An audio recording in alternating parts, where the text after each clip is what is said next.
When you think of World War II's air war, your mind probably jumps to the Battle of Britain, or maybe American bombers flying over the Reich. But the deadliest and most massive aerial conflict ever fought actually took place in the East.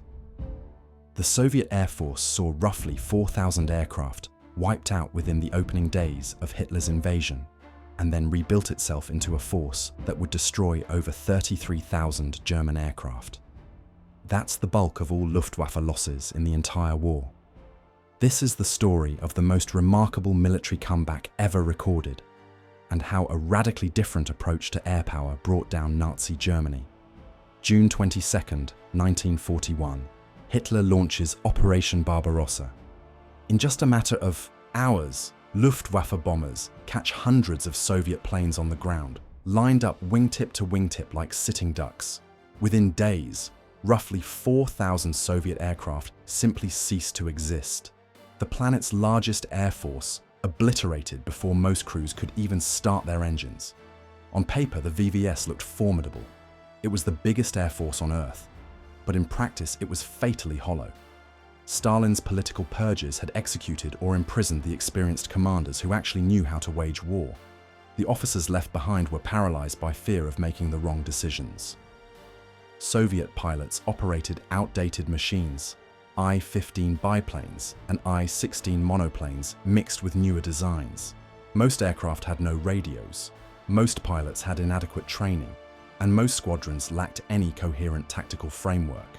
Catastrophic negligence had left thousands of planes clustered on forward bases with no camouflage, no dispersal, and no protection whatsoever. When the Luftwaffe struck, they weren't fighting an air force, they were conducting a massacre. The Luftwaffe's goals were straightforward. First, eliminate the VVS immediately. Second, deliver close air support for the advancing panzer divisions. And third, wreck Soviet supply lines. In June of 1941, they accomplished all three beyond their wildest projections. Pilot Vasily Melanenko later described the horror of those opening weeks. He said, "We flew until no aircraft remained. Then we simply waited for tomorrow's attack. I can still remember the stench of burning wreckage and the quiet afterward, broken only by wounded men, calling out. Soviet airmen fought with everything available until nothing was left. When ammunition ran dry, some chose the Taran, intentionally crashing their planes into German aircraft or ground formations. Consider that decision for a moment.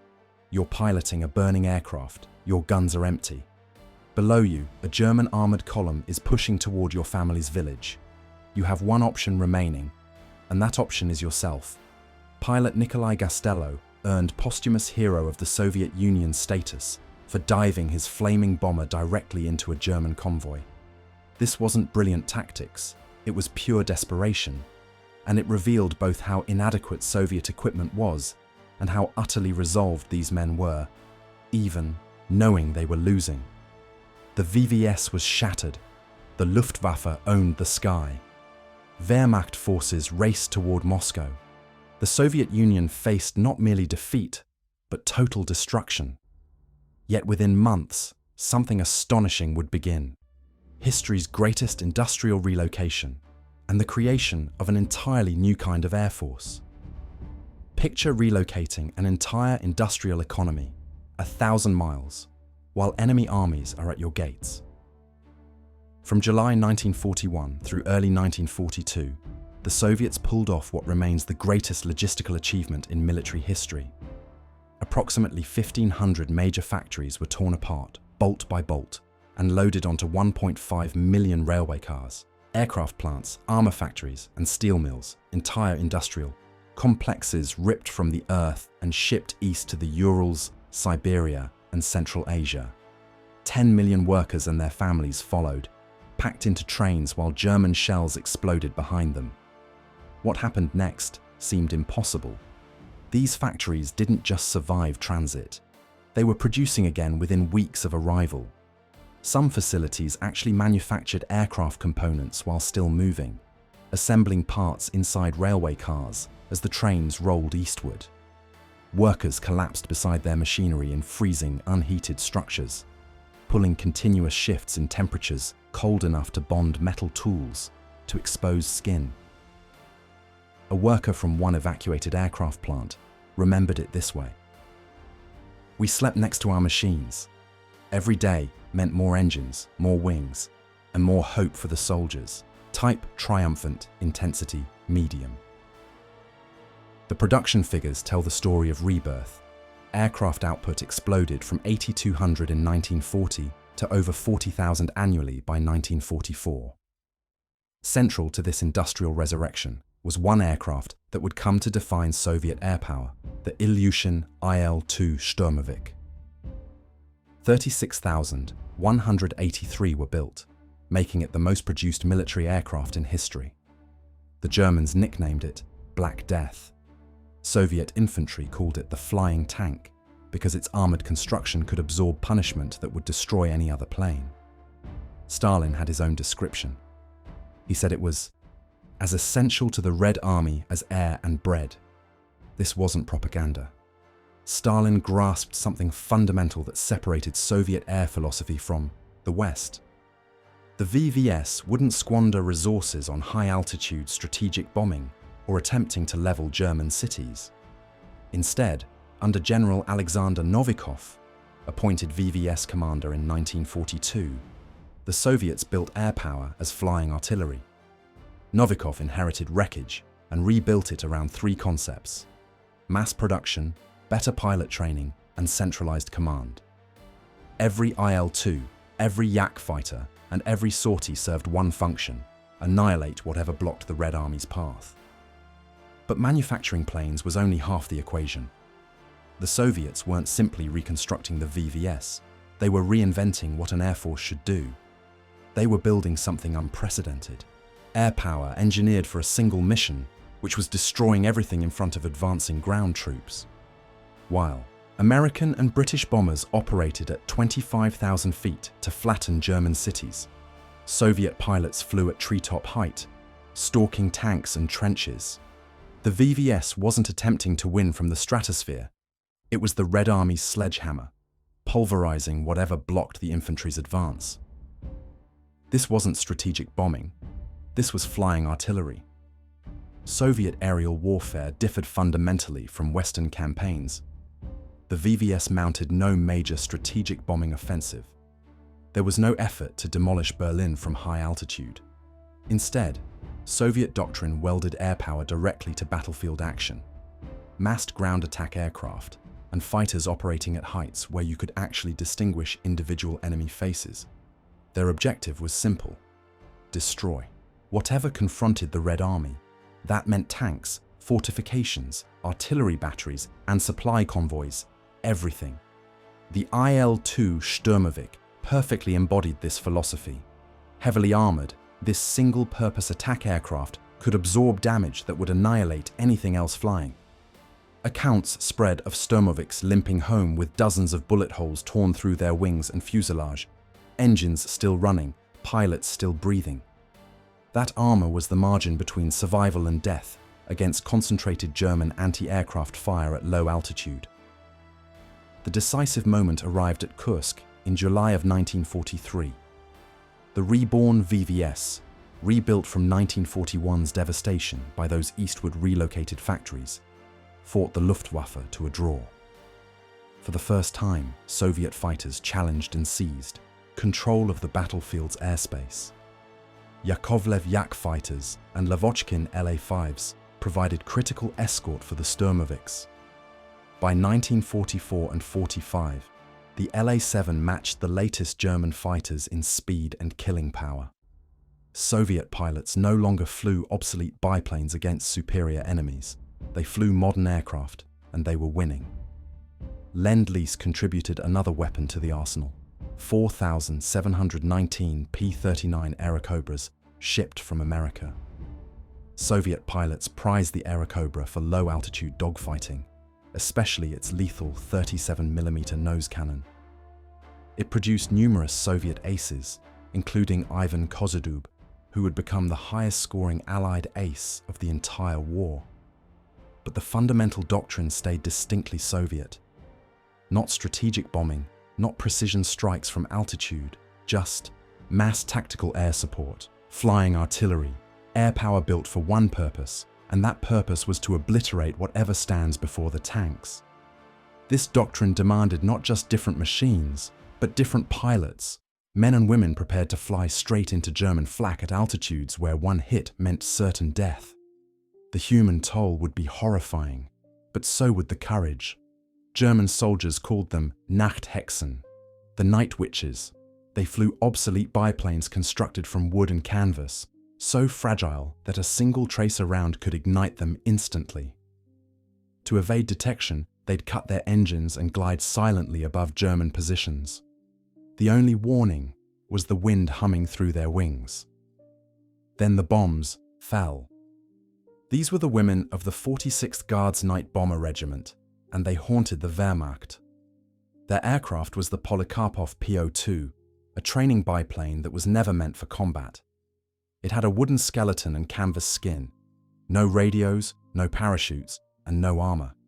Its maximum speed was barely faster than a highway automobile. They flew multiple missions nightly, sometimes 8 or even 10 sorties in darkness, releasing small bombs on German camps, depots, and troop concentrations. The psychological damage was devastating. One German officer recorded that the relentless harassment made sleep impossible. His men existed in perpetual terror of that distinctive whistling sound. Picture yourself in a tent, exhausted from combat, hearing that wind through canvas, whisper, growing closer through the blackness. Then explosions. Then quiet. Then, an hour later, they return.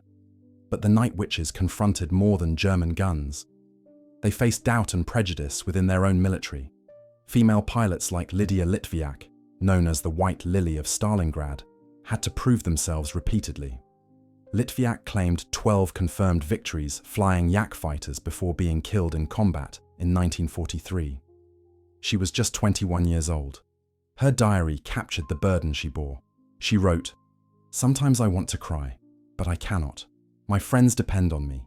Each victory and each safe return is a miracle." Soviet male aces fought under conditions Western pilots could barely comprehend. Even Kozhedub achieved the highest confirmed kill count among all Allied pilots, flying aircraft that were at best comparable to, and frequently worse than, the German fighters he engaged. There were no comfortable rear bases and no rotation home after completing missions. Just ceaseless combat, day after day, until death or the war's end. The human price was catastrophic. The VVS lost approximately 106,400 aircraft total, with 46,100 destroyed in combat. 34,500 Soviet aircrew perished. Ground crews improvised repairs while under fire, laboring through sub-zero temperatures with primitive tools and scarce supplies. They watched pilots launch and counted who came back. They slept beside their aircraft, and they kept the VVS operational through raw determination when every calculation said it couldn't be done. By 1944, these pilots, men and women, aces and ground attack crews, would wield a weapon their 1941 predecessors couldn't have imagined: crushing numerical dominance. The VVS was about to unleash a steamroller that would grind the Luftwaffe into dust through sheer unrelenting mass. By summer of 1944, the situation had completely reversed. Where the Luftwaffe once commanded the heavens, Soviet aircraft now swarmed in the thousands. Operation Bagration, the annihilation of German Army Group Center, opened with waves of Shturmoviks and fighters outnumbering German planes 10-1. The air war had become an unstoppable hammer, and Germany had no answer. The statistics revealed total supremacy. The VVS flew up to 20,000 sorties daily during major offensives, a scale unmatched in any other theatre of World War II. 20,000 sorties in a single day. Picture the sky darkened with aircraft, engine noise a continuous thunder from sunrise to sunset. During Bagration alone, Soviet aircraft shattered German defences before armour even advanced. turning the Luftwaffe's own blitzkrieg principles against its inventors. The same massed formations rebuilt from 1941's ruins now operated with absolute numerical superiority. In critical sectors, Soviet planes outnumbered German aircraft 10-1 or even greater.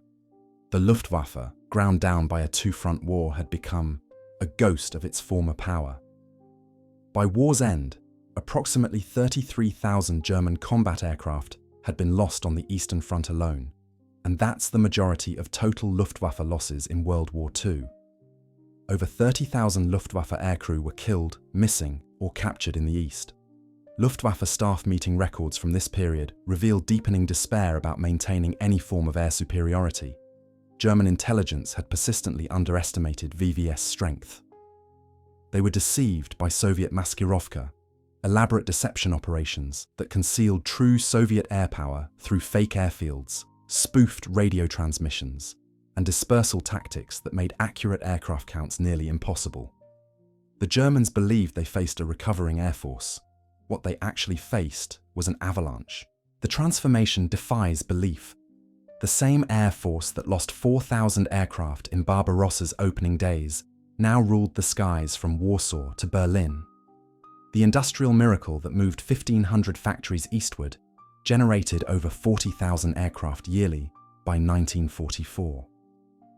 Pilots trained amid desperation after 1941 now flew with supremacy, their Shturmoviks and Yak fighters sweeping German resistance from the battlefield. This was the largest and bloodiest air war in history, and it determined the Eastern Front's outcome. Yet it remains chronically overlooked in Western accounts that emphasize the Battle of Britain and strategic bombing campaigns. The Eastern Front air war involved more aircraft, more sorties, and more deaths than the Battle of Britain and Allied strategic bombing combined. The VVS victory came through industrial resilience, mass production, and ruthless tactical integration, not technological advantage. It was savage, unglamorous, and completely decisive. A relentless juggernaut that crushed the Luftwaffe through overwhelming force. From 4,000 aircraft destroyed in days to 20,000 sorties flown daily by 1945, the VVS resurrection stands unrivaled in military history. This wasn't the glamorous air war of Western memory. It was brutal and unglamorous, but devastatingly effective. The Shturmoviks flying at treetop level, the night witches gliding through darkness, and the countless Soviet airmen who fought in this overlooked conflict. They didn't win through technological superiority or individual heroism. They won through industrial resilience, mass production, and the ruthless integration of air power as flying artillery. They proved the Eastern Front air war wasn't a footnote. It was the decisive theatre that sealed the fate of the Luftwaffe and the Third Reich. If you enjoyed this, subscribe for more World War II deep dives every week. Thanks for watching.